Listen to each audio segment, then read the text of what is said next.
श्री ओम नमः सिद्धि मंगलम भगवान वीरो मंगलम गौतमो गणी मंगलम कुंद कुंदाद्यो जैन धर्मोस्तु मंगलम सर्वमंगल मांगल्यम सर्वकल्याणकारकम प्रधानम सर्वधर्माणां जैनं जयतु शासनं जैनं जयतु शासनं जैनं जयतु शासनं।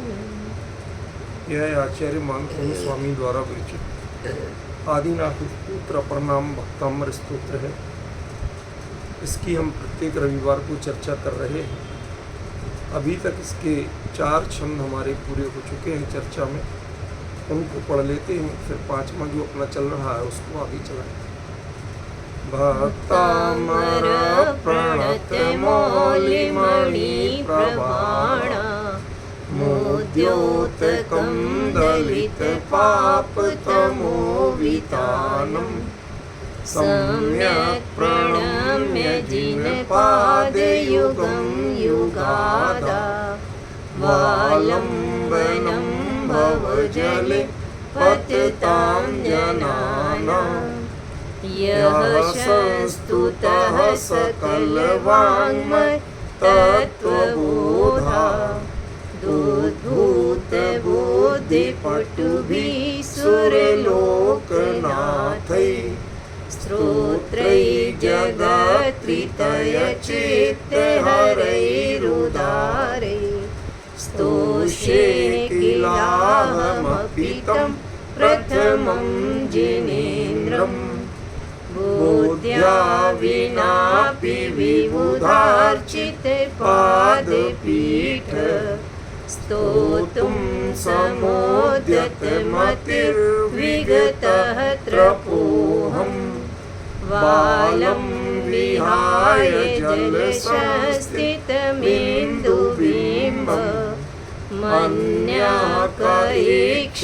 जना सहसा ग्रहीतुं वक्तुं गुणान् गुणसमुद्र शशाङ्ककान्तान् कस्ते क्षमः सुरगुरु प्रतिमोऽपि बुद्ध्या कल्पान्तकालपवनोद्धतनक्रचक्रम् को वा तरीतुमलमम्बुनिधिं भुजाभ्यां सोऽहं तथापि तव भक्तिवशान्मुनीश कर्तुं स्तवं विगतशक्तिरपि प्रवृत्ता प्रीत्यात्मवीर्यमविचार्य मृगीन्द्रम् नाभेति किं निजशिशो परिपालनार्थम्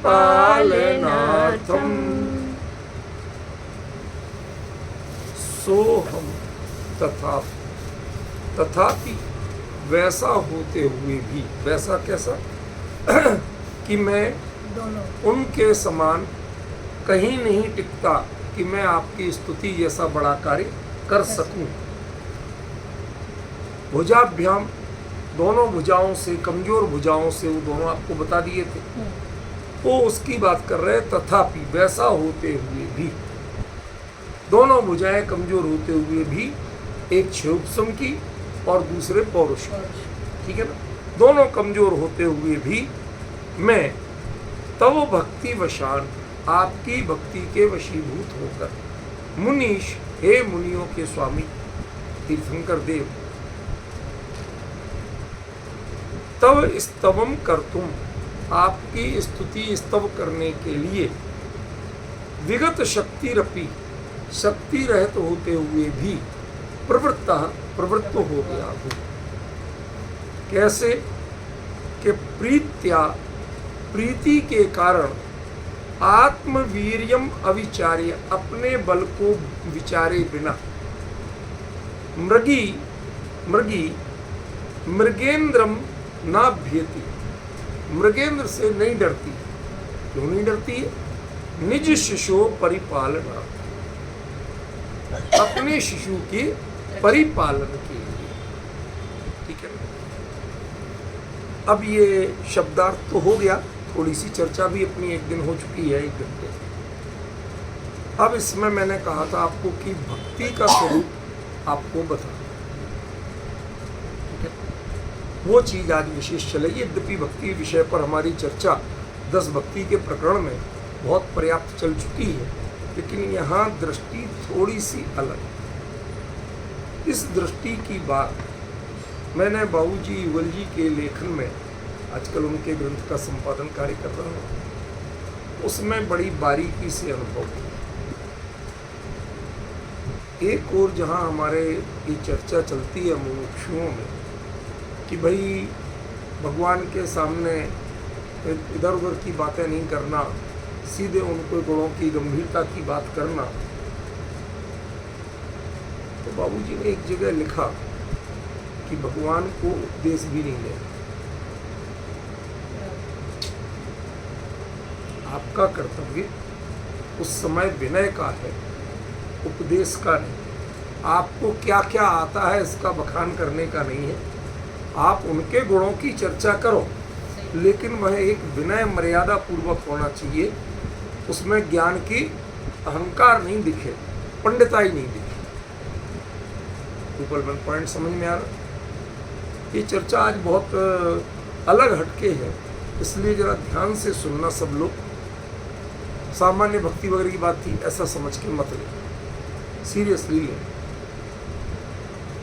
क्योंकि हम मुमुक्षुओं में एक खास तौर पर बात चलती है कि हम भक्ति के नाम पर जितना ज्ञान बघार सकते हैं वो बघार, समझे। और यदि किसी ने थोड़ी दयनीयता की या विनम्रता की भक्ति ज़्यादा की है, स्तुति की है, तो हम उसका मजाक उड़ाने में अपना कॉपीराइट समझते हैं। कोई भी बाहरी क्रिया आदि को हम मजाक उड़ाने में कॉपीराइट समझते हैं कि भाई साहब हम तो ये सब नहीं मानते, समझे। हमें विचारना है कि आप भक्ति, भाई हमारी जो भूमिका है वैसी तो करेंगे, ठीक है ना। गृहीत मिथ्या तो करना नहीं, मांगना उनसे कुछ है नहीं, तो हम करेंगे क्या, समझ गए। भाई अभी हमारी अवृत्ति है, वृत्ति की भूमिका भी नहीं, तो जब वृत्ति नहीं है तो हम बाहरी त्याग आदि तो कुछ कर नहीं सकते, उनके मार्ग पर तो वैराग्य लेके चल नहीं सकते, ठीक है। तो आप ऐसा क्या कर रहे हो, उनकी स्तुति में क्या करेंगे, ये एक प्रश्न। थोड़ा सा संदर्भ भी याद रखना कि मानतुंगाचार्य किस प्रसंग की बात कर रहे हैं। तीर्थंकर ऋषभदेव के दीक्षा कल्याणक में लौकांतिक देवों ने आकर के उनके वैराग्य की अनुमोदना करते हुए जिस प्रकार स्तुति की थी, स्तव किया था, स्तोत्र किया था, वैसा स्तोत्र मैं करूं, ये बात कर, ठीक है। तो कुछ बातें हमें क्लियर नहीं हो रही, कंफ्यूजन में है कि आप बात कहना क्या चाहते हो आज। वो वैराग्य की भावना की चर्चा को स्तोत्र के स्तुति कहना चाहते हो, पर भक्ति कहना चाहते हो, यहाँ पर थोड़ा सा उससे हटके, यहाँ पर जो की पॉइंट है प्रीत्या और विगत शक्ति रपी, ये 2 पॉइंटों पे जरा ध्यान दे ले। प्रीत्या और विगत शक्ति रपी, ठीक है ना। और तीसरा है निज शिशु परिपालना। आज इन 3 बिंदुओं पर केंद्रित करेंगे तो भक्ति शब्द का अर्थ समझ में। एक तो प्रीति भाव कितना हो,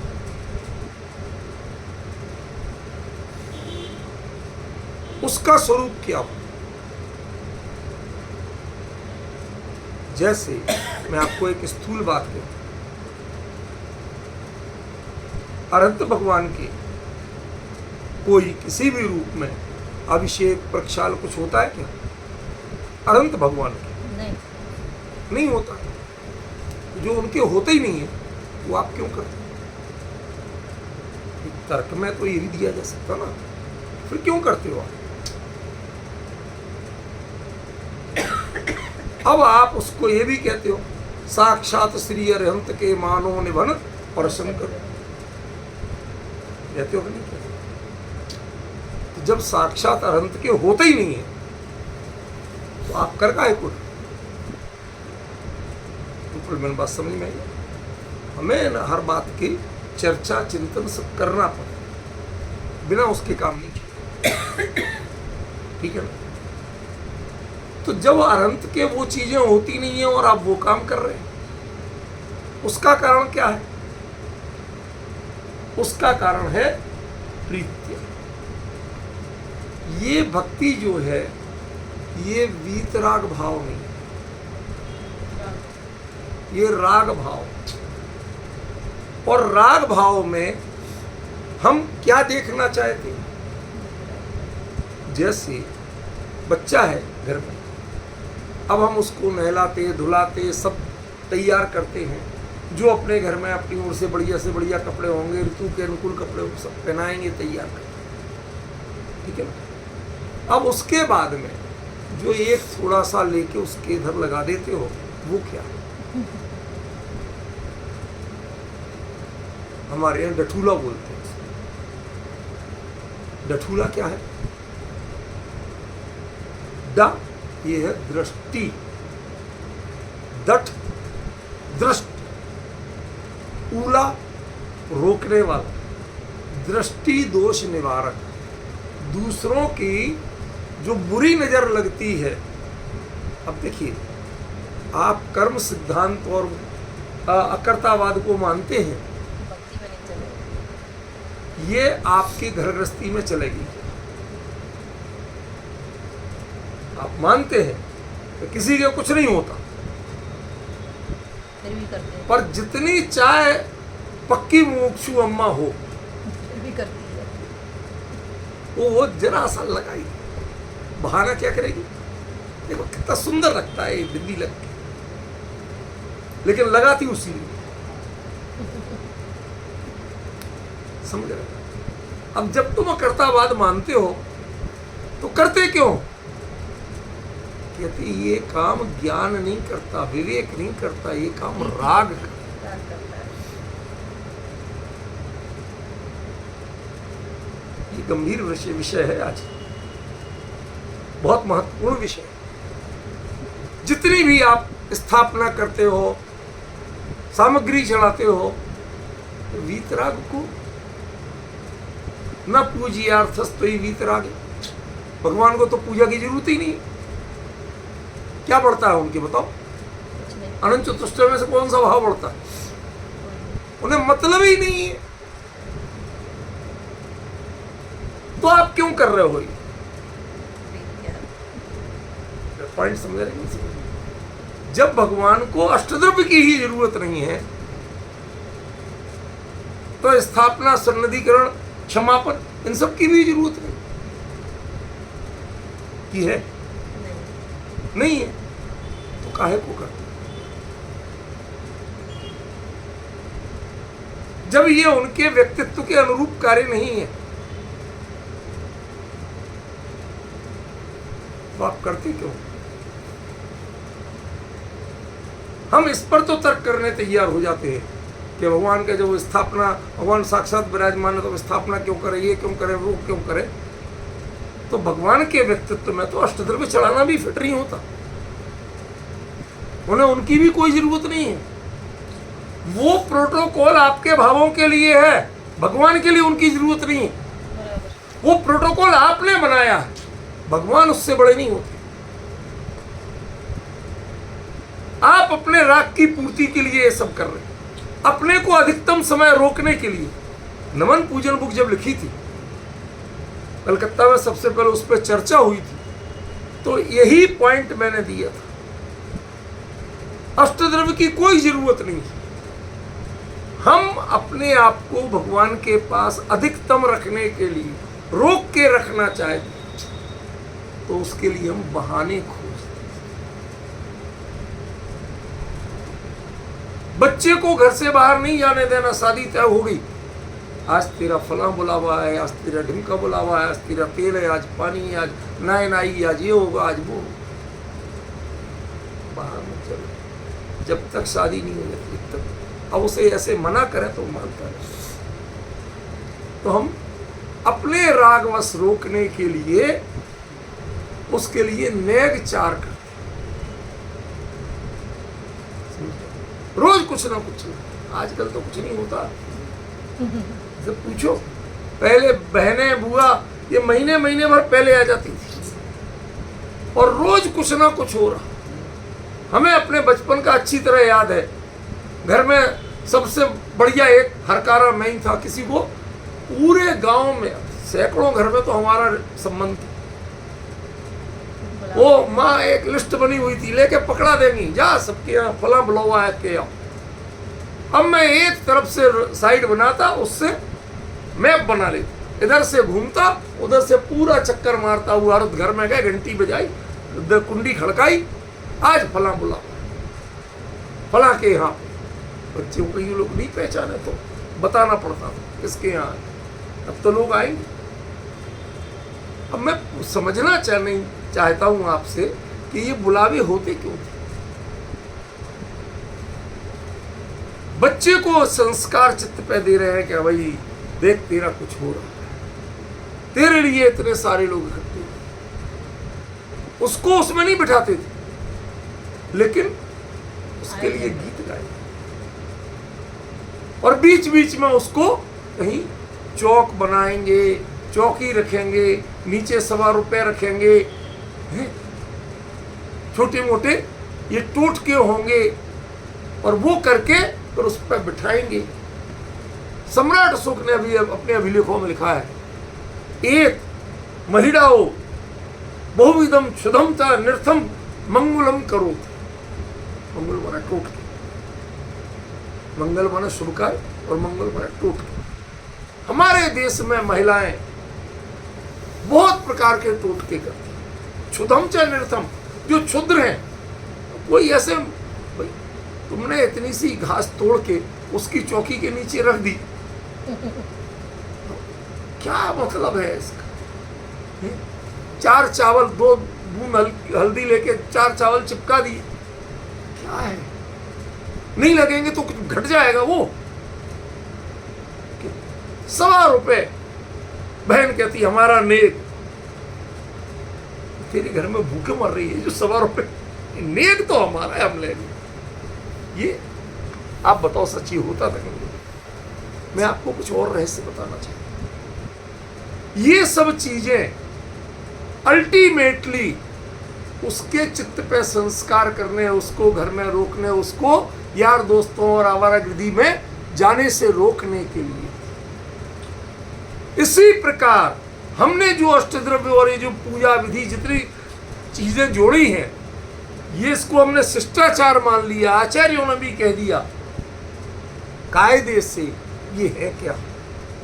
अपने को भगवान के पास अधिकतम समय रोकने के बहाने। ये भगवान के लिए जरूरी नहीं है। न पूज्यार्थस्तोहि वीतरागे। आचार्य बिल्कुल साफ शब्दों में लिखते हैं, ये तुम्हारी पूजा के लिए नहीं है, इस पूजा से तुम्हें कोई मतलब नहीं है। तुम ना बड़े होते ना ध्यान देते। समझ गए? फिर क्यों करते हो? कि हम आपके पास जब तक प्रीति नहीं जुड़ेगी तब तक रुकोगे नहीं। अब असली मुद्दा शुरू हो रहा है।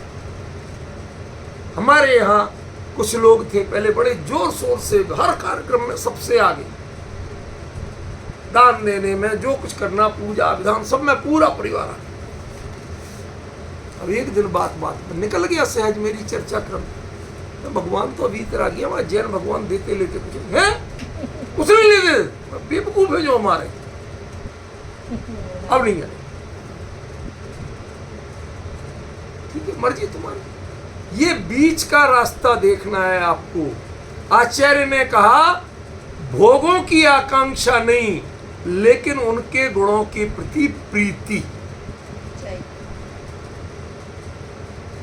आज जिन्होंने गुण ही नहीं पहचाने भगवान के और उन गुण का अपने हृदय में बहुमान नहीं किया, तो उनकी प्रीति जगेगी कहां से? आज के इस भोगवादी युग में जब सिर्फ मतलब से मतलब रखते हैं आदमी,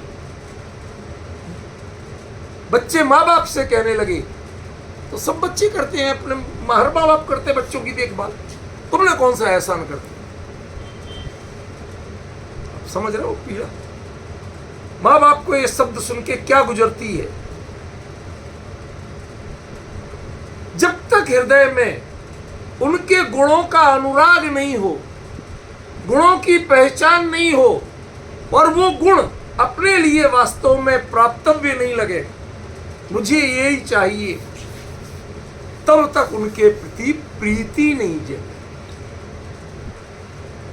संसार में पिक्चरों में, बुरा मत मानना कुछ बात कहूंगा, पिक्चरों में लोग आप देखो, पहले हीरो हीरोइन में पहले तो पंगा होता है, लड़ाई होती है, कुछ ना कुछ ऊंच नीच होती है,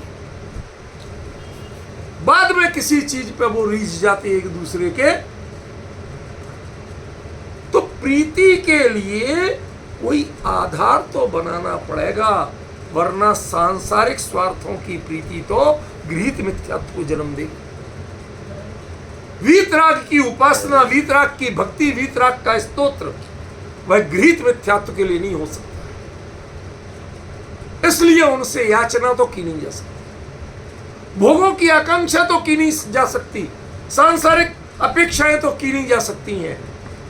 तो फिर करना क्या है आपको? कि प्रीति करो भगवान से। किस बात से करें? हमारी प्रीति तो असल में धन से है, हमारी प्रीति तो भोगों से है। भगवान तुम देते हो तो तुमसे कर लेते।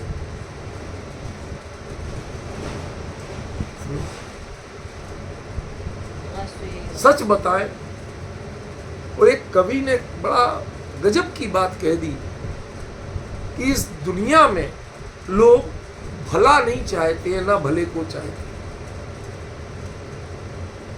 वो साफ लिखता है कि भले भलो कहे छोड़ दे, खोटे ग्रह जप दान।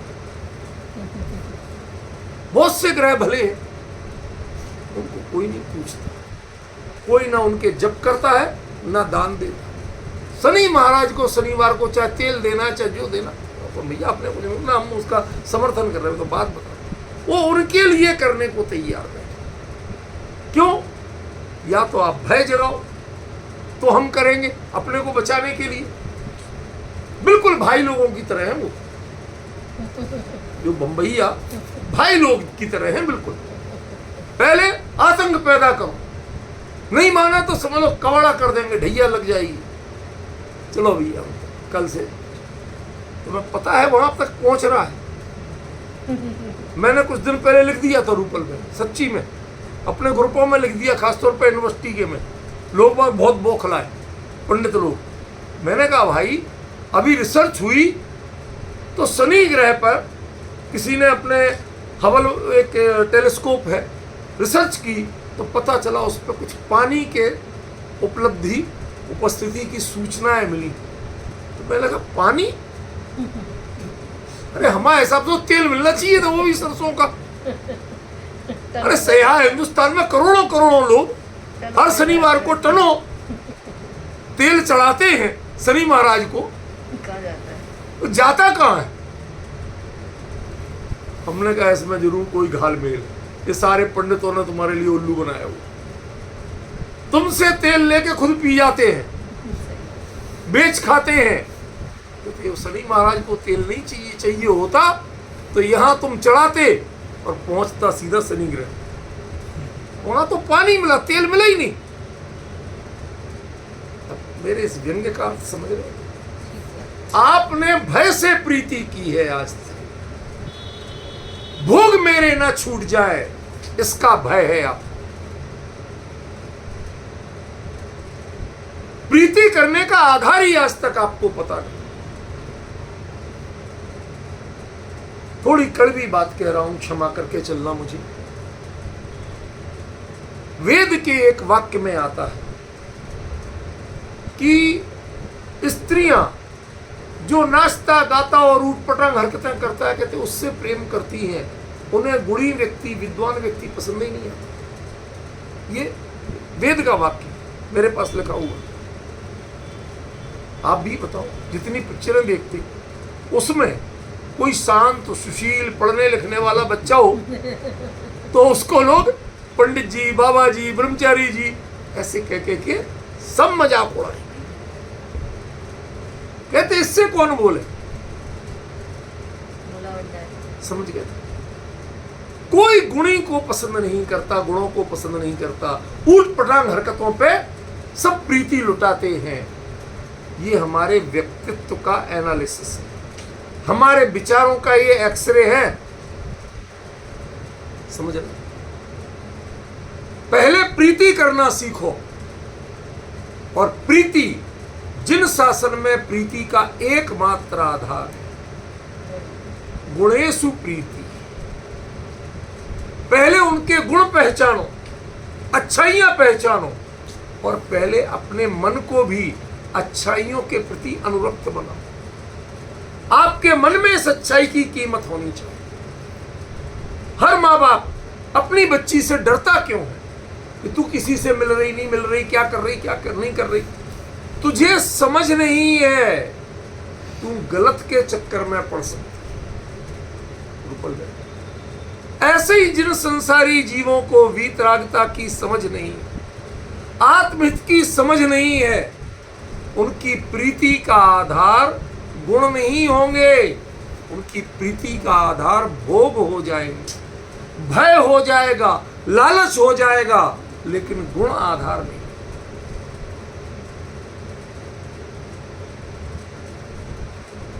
इसलिए आचार्य ने कहा पहले प्रीति करना सीखो।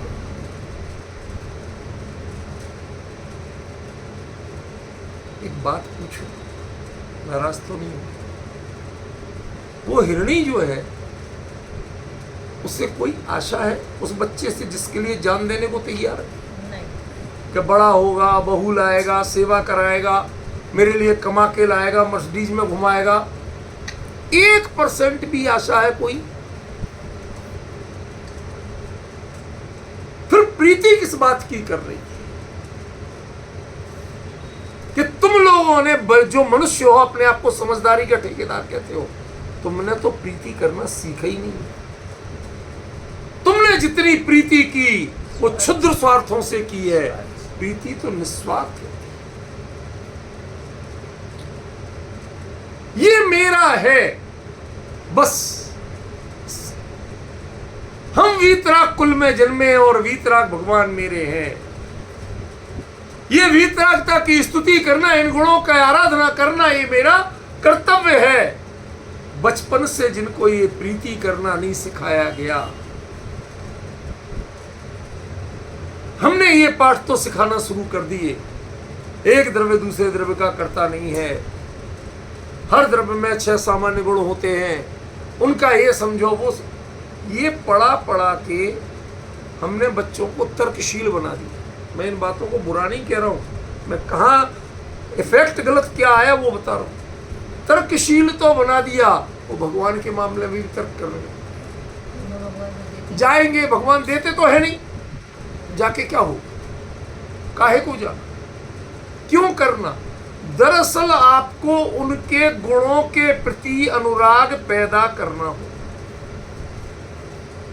हमारे यहाँ बचपन में हम कहते थे, एक चच्चा थे, तो उसके सब लोग बड़ों को चच्चे ही बोलते थे, मियाँ जी थे, उनको चिढ़ाते थे, चच्चा करेले का साग। इतना कहा नहीं और वो डंडा लेके पीछे दौड़ते थे, मार दो। इतना बुरा लगता था।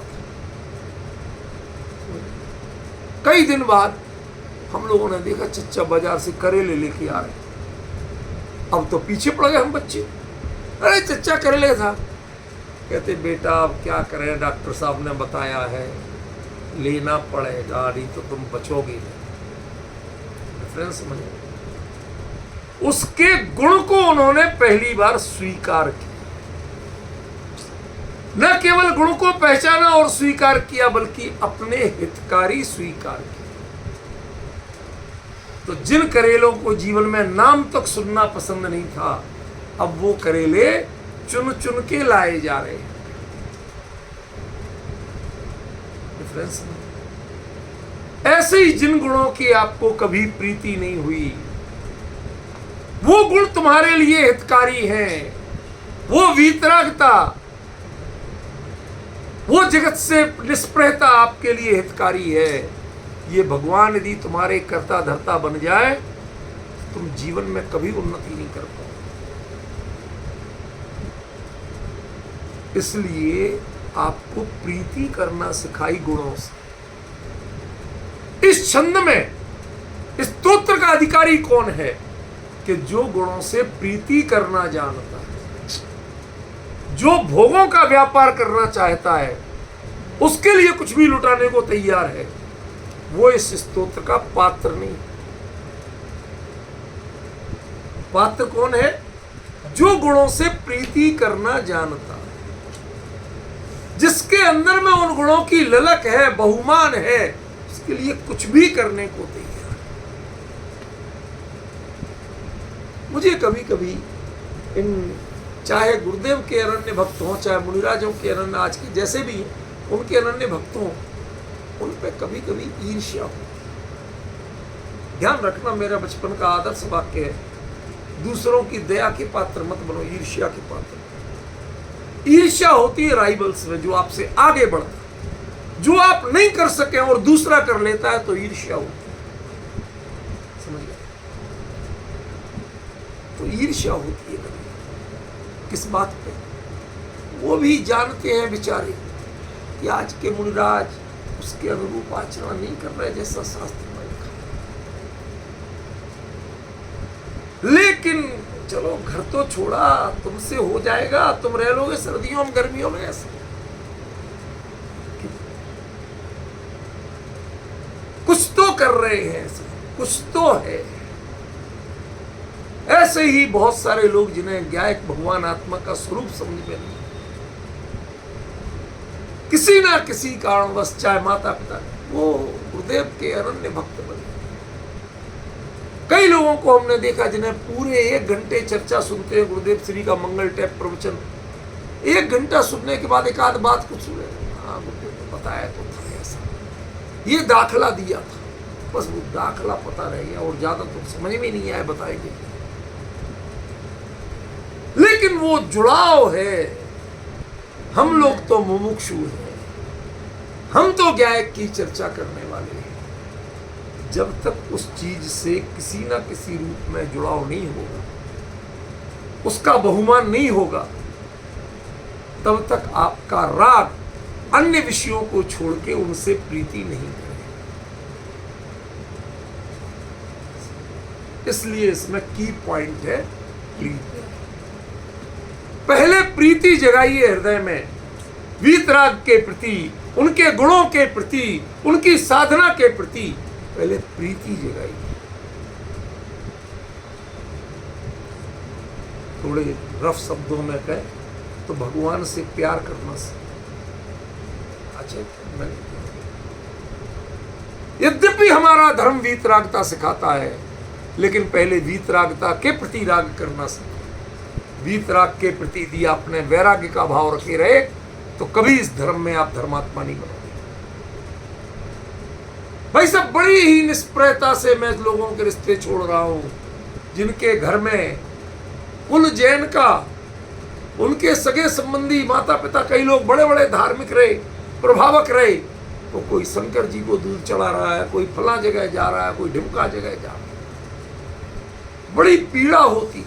मुझे बड़ा हर्ष है, बिटिया बात करके कहती, डैडी मैं इससे नहीं करूं,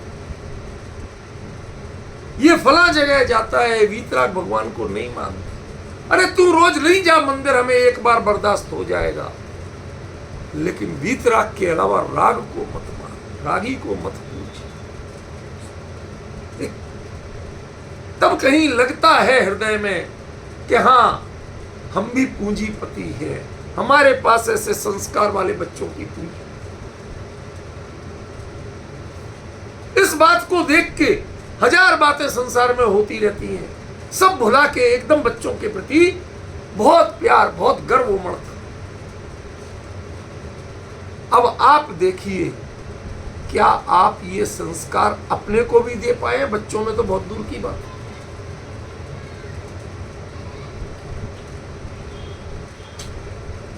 नाम नहीं बताऊंगा, आप सब जानते हैं। कोई एक मेरे पास कुछ दिनों से बैठा, तो हमसे कुछ एक बार हमारे पूजा पाठ में मेरी रुचि नहीं है, मैं तो पढ़ने लिखने स्वाध्याय में या कोई लोगों को समझाने में इनमें रुचि। एक दिन बैठे बैठे मेरे पास मिला, तब मेरा पता नहीं, आपको ये जीवन शैली, ये सब चर्या देख के मन कर रहा है किसी दिन तय करूं कि मैं नित्य नियम प्रक्षाल पूजन करना शुरू करूंगा, संकल्प करूं।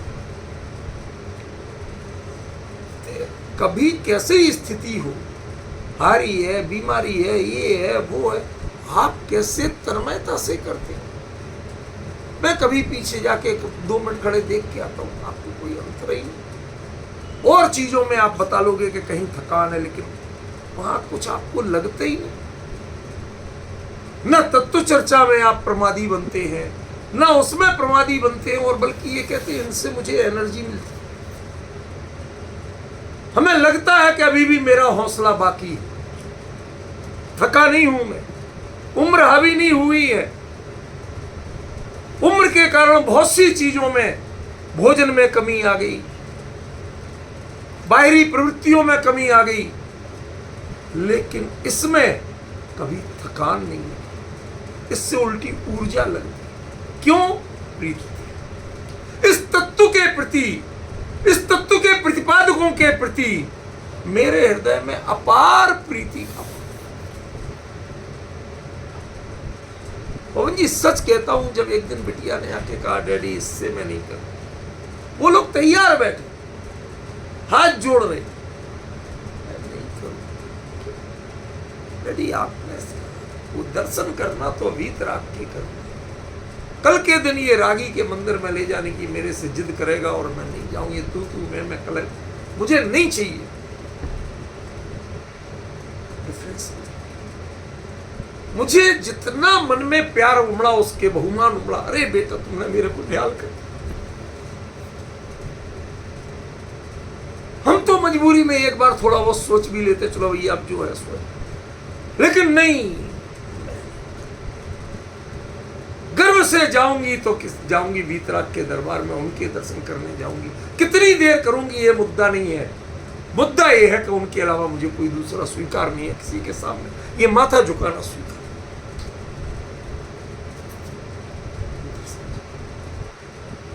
जब तक ये प्रीति नहीं जगेगी तब तक भक्ति नहीं। भक्ति का पहला फंडामेंटल पॉइंट है प्रीति जगना। आपको भोगों से प्रीति जगती है और नाम लगाते हो भगवान का कि हम भगवान तुम्हारी पूजा करते। इससे बड़े ठग दूसरे कोई नहीं हो सकते। शब्दों में घबराना नहीं, दृढ़ता से कहता हूं ठग है वो, खुद को भी ठग रहे हैं और दुनिया को ठग रहे हैं। जो आपको वीतराग से, वीतरागता के गुणों का अनुराग नहीं जगा के भोगों की याचना करने के भाव जगाते हैं, उसके अनुष्ठान सिखाते हैं, वो ठग है। क्योंकि ना वीतराग के मंदिर रहने दिए, ना वीतराग की स्तुति रहने दी, ना वीतरागे के भक्तों को वीतराग की भक्ति उनके हृदय में रहने दी। वो तो नादान थे, बच्चे थे। बच्चे को आप गाली सिखाओगे तो गाली सीख जाए। मैं सच बताता हूं पवन जी, बड़ी बेटी हुई थी, 2 साल की, 2.5 साल की हो गई। बच्चों का भी मन करता था, हमारा ऊपर का फ्लैट था तो वो नीचे ग्राउंड में सबके बच्चे खेलते थे, तो उसका भी मन करता बच्चों में खेलूं। तो इन्होंने कहा, मैंने कहा बेटा बच्ची छोटी है, जरा ध्यान रखना, फिर तुम बालकनी में रहना, ऐसा नहीं हो कि यहाँ स्कूटर वगैरह भी निकलते हैं, चोट लग जाए, कोई घटना, राग तो होती ही।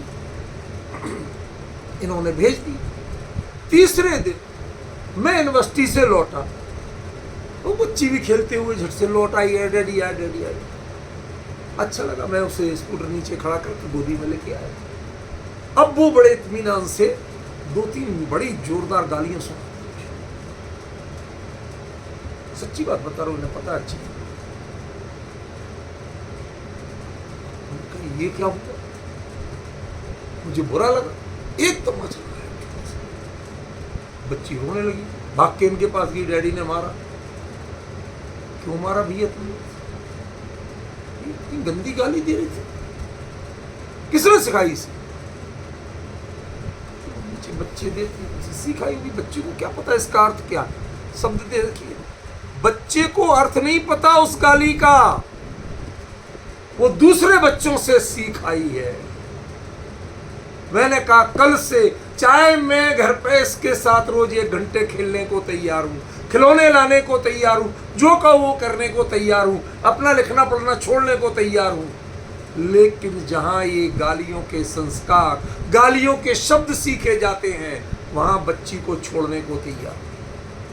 हम इस जिन धर्मानुरागियों को इन भोगों के भिखारियों के बीच में छोड़ने को तैयार।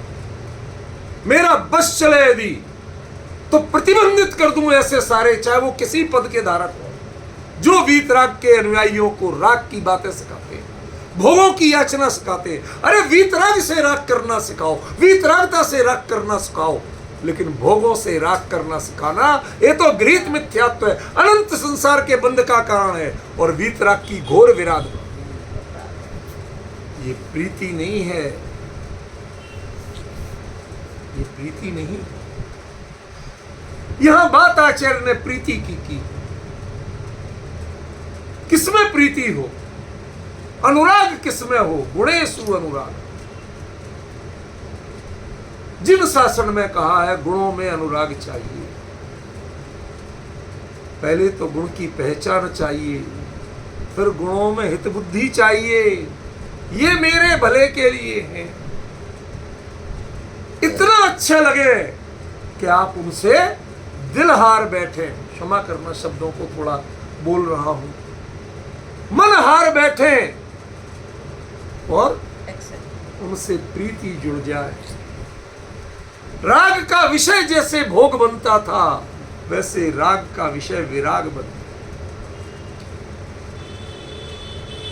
वीतराग बन जाए, उसका नाम है यहां प्रीति। पहले ये प्रीति तो जगाइए, भक्ति तो आप तब करेंगे। अभी तो प्रीति नहीं जानते, आप भक्ति क्या करेंगे? आप चावल चढ़ाने का नाम भक्ति है, माथा फोड़ने का नाम भक्ति है, चक्कर लगाने का नाम भक्ति है, कुछ भक्ति नहीं है। पैसा देने का नाम भी भक्ति नहीं है, समय देने का नाम भी भक्ति नहीं है। असली भक्ति क्या है? गुणों के प्रति उतना प्रबल राग, अपने राग को दूसरी चीजें पसंद नहीं आए, अकेले गुण ही पसंद आए, और गुण भी वीतराग के पसंद आए। सामान्य लोगों को कोई तीरंदाज है तो उसके निशानेबाजी पसंद ना आए, समझिए। कोई बहुत सुंदर है, हमारे यहाँ कई तीर्थंकर चक्रवर्ती भी हुए, कामदेव भी हुए, लेकिन माफ करना, उनकी कामदेव के रूप में पूजा नहीं हुई, चक्रवर्ती के रूप में पूजा नहीं हुई। जो पूजा हुई तो अरहंत के रूप में, वीतराग के रूप में ही हुई। जब तक चक्रवर्ती वो जन्म से युवावस्था में हो गए थे, कामदेव वो जन्म से थे, लेकिन कभी उनकी इनके कारण पूजा। परिचय दिया जाता है कि आप तो चक्रवर्ती भी हो, आप कामदेव भी हो, कहा जाता है, लेकिन वो पूजा का आधार नहीं है, वो प्रीति का आधार नहीं है। प्रीति का आधार एकमात्र वीतरागता है।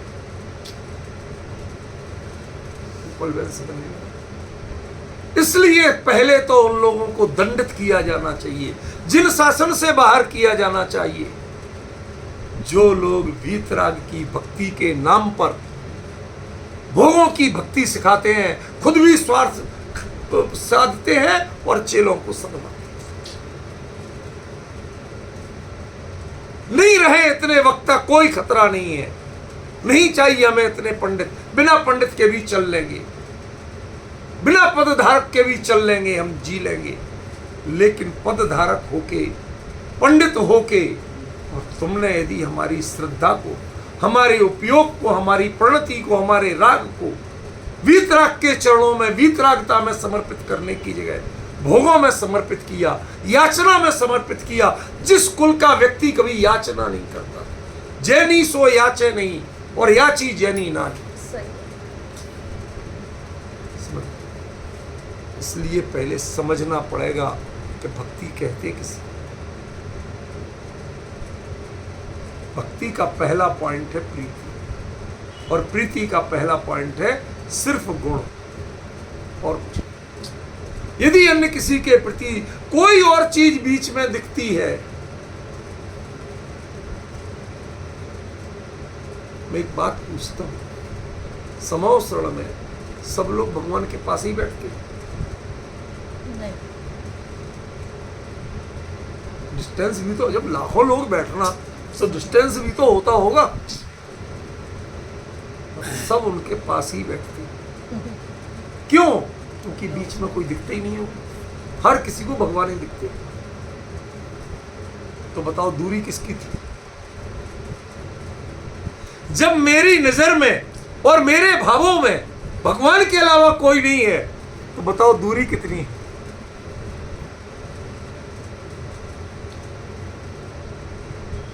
नहीं है ना। ये क्षेत्र की दूरी, कितने व्यवधान है, कितने लोग बीच में हैं। कहते मैंने आज तक उनको देखा ही नहीं, मेरी दृष्टि उन पे थी ही नहीं। अनेक लोगों की भीड़ में एक वीतराग पर दृष्टि जिनकी रहती है, कौन आया और कौन गया इस पर दृष्टि नहीं रहती है। जबकि इन माताओं बहनों से पूछो तो आने जाने वालों का पूरा रिकॉर्ड इनके पास होता है, लेकिन किसने भगवान के दर्शन कैसे किए इसका रिकॉर्ड नहीं।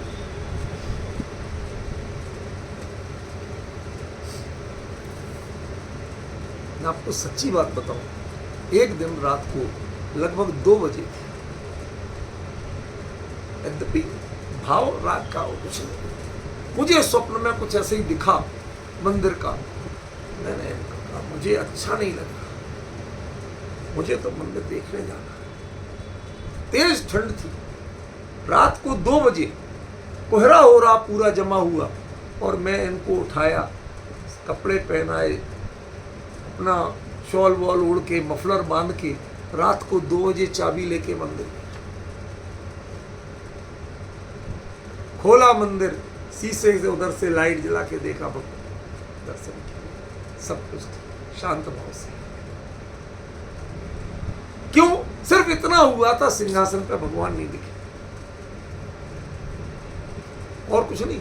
सिर्फ इतना हुआ था कि मुझे स्वप्न में मंदिर दिख रहा, सिंहासन दिख रहा, वेदी दिख रही, सिंहासन पे भगवान नहीं दिखे। मन इतना व्यग्र हुआ, इतना बेचैन हुआ, कोई परवाह नहीं कि क्या होगा क्या नहीं होगा। बाहर ताला मारा और चले गए दोनों। गली के कुत्ते भौंक रहे, कोई क्या होगा, कोई परवाह ही नहीं, सीधे चलो चुपचाप। खोले और जगह पे देख के एकदम तसल्ली मिली, प्रीत्या। कोई स्वार्थ नहीं था।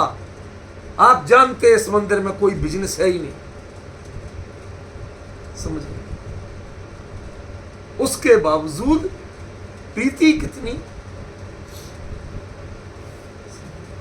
किन किन परिस्थितियों से। ये आपके लिए पहले गुणों की प्रीति लगना चाहिए।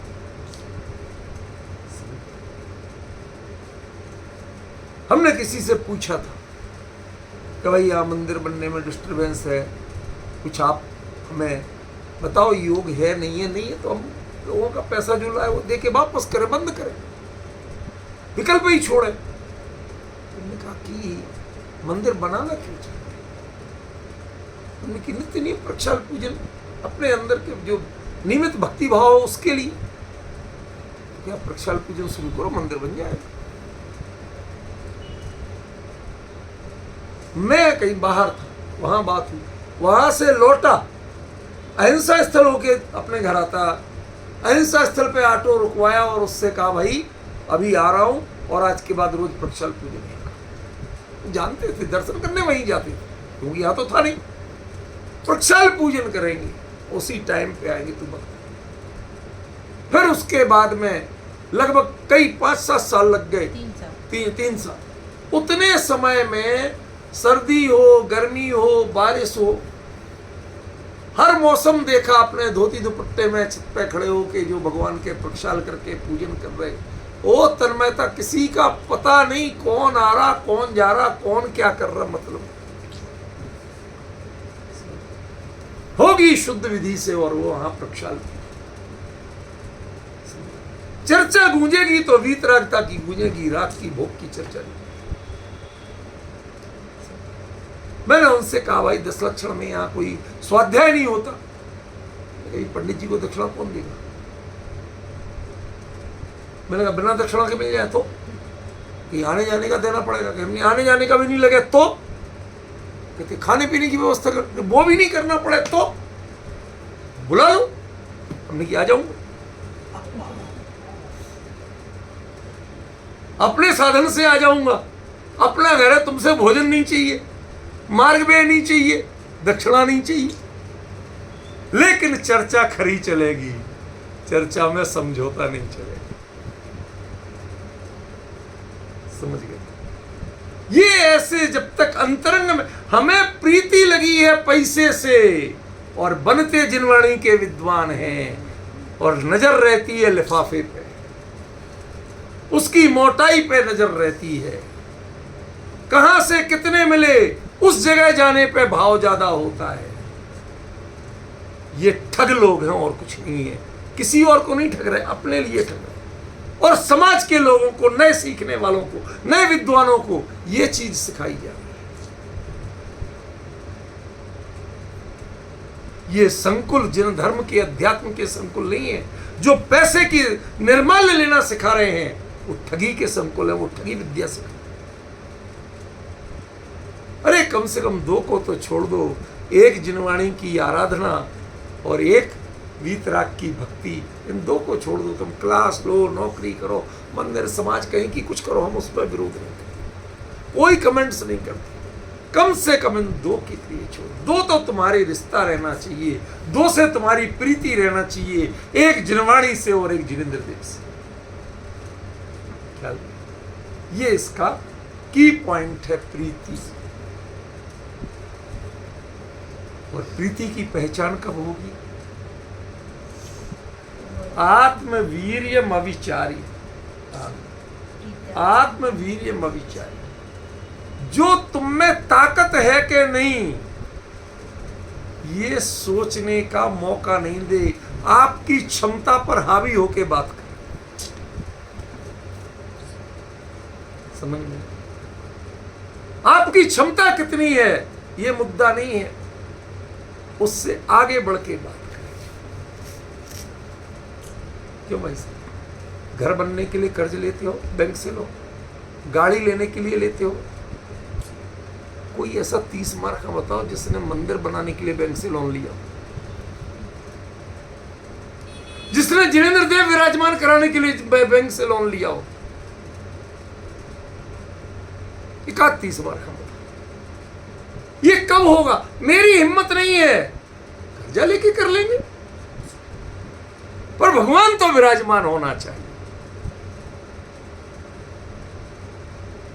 ये अभी चर्चा प्रीति का ही एक दूसरा फॉर्म है। प्रीति की पहचानने का तरीका क्या है? आत्मवीर्यम अविचारी। वो राग है ना, राग, राग जब जिससे जुड़ता है उसके बाद वो अपनी औकात की परवाह नहीं करता, अपनी क्षमता की परवाह नहीं करता, उससे आगे करता। बच्चा बीमार हो, उसकी जान पे आके पड़ी हो, तो मां अपने गहने मंगलसूत्र तक बेचने को तैयार हो जाती है, दूसरों के चौका बर्तन करने को तैयार हो जाती है, जो उसने मैके में कभी नहीं किया। बड़ी नाजों में पली राजकुमारियों की तरह वो चौका बर्तन करने को तैयार हो जाती। क्यों? क्योंकि जिससे प्रीति है उस प्रीति की पूर्ति के लिए आत्मवीर्यम अविचारे, वो मेरे तेरी हैसियत कितनी है? कहते उसकी परवाह नहीं है, डॉक्टर साहब इलाज करो कहीं से भी लाके दो। समझ गए? उस समय अपने बल की कितनी क्षमता है उसका मोल भाव नहीं किया जाता, उसका हिसाब नहीं किया जाता। ये गहना कितने का है ये नहीं पूछती है, मुझे इतने पैसे चाहिए, इतने में देते हो कि नहीं? मेरे बच्चे के इलाज के लिए इतना पैसा चाहिए, उतना कम से कम देते हो तो मेरा गहना उतने का ही है, और यदि उतने नहीं देते हो तो नहीं बेचने। अपना जीवन समर्पित करने को तैयार है, किस बात के लिए? आत्मवीर्य मनुष्य। बाहर के संसाधनों की कितनी हैसियत है उसकी परवाह नहीं करना, उसका हिसाब नहीं करना। तुम पंचम काल में वीतराग, वो कहां वीतराग, कहां तुम राग, तुम्हें एक लिमिट से ऊपर तो बढ़ नहीं पाना। उसके बावजूद हम वीतराग बनने के लिए, तुम जैसा बनने के कारण शरण क्या भाव कर। आज आपको शांति धारा किस किस के नाम से कितने कितने भोगों की याचना सिखाई जाती, और वहां क्या कहते?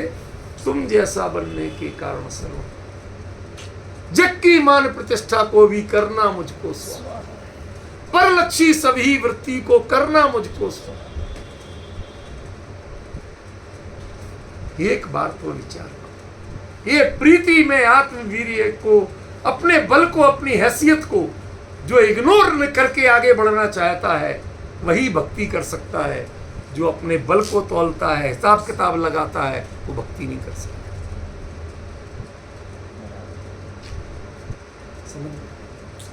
वो मकान बेचे, दुकान बेचे, जमीन जायदाद बेचे, गहने कपड़े बेचे, खुद को बेचे, लेकिन ये तो चाहिए। अब आप कैसा पंचम काल में ये होना तो है नहीं, इसलिए पंचम काल के जीव हैं, अभी तो ऐसे ही भोग की भक्ति कर लो। जब चौथे काल में कभी जन्म, तुम चौथे काल में कभी जन्म लोगे ही नहीं, मिलेगा ही नहीं, मिल भी गया तो वो तुम्हें चौथा काल नहीं बनेगा। चौथा काल तो सातवें नरक का कारण भी होता।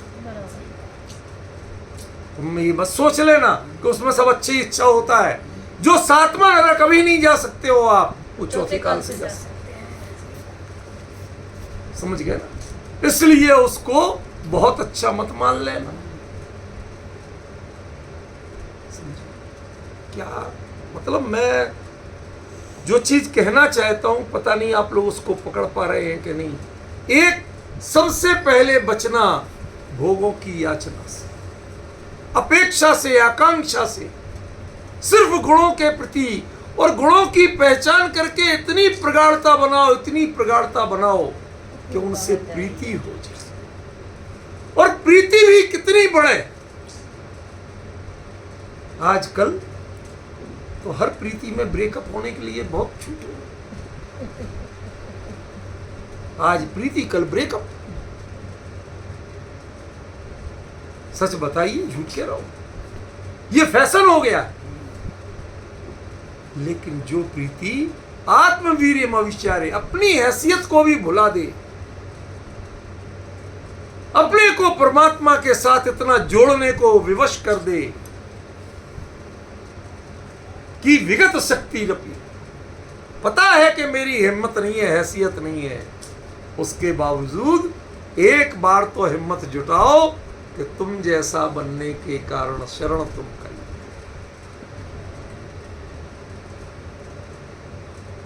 अभी इसका अर्थ पहुंचेगा उस हाइट पे जिसमें आदिनाथ प्रभु की दीक्षा कल्याणक के समय की जो स्तुति है वहां तक पहुंचेगा।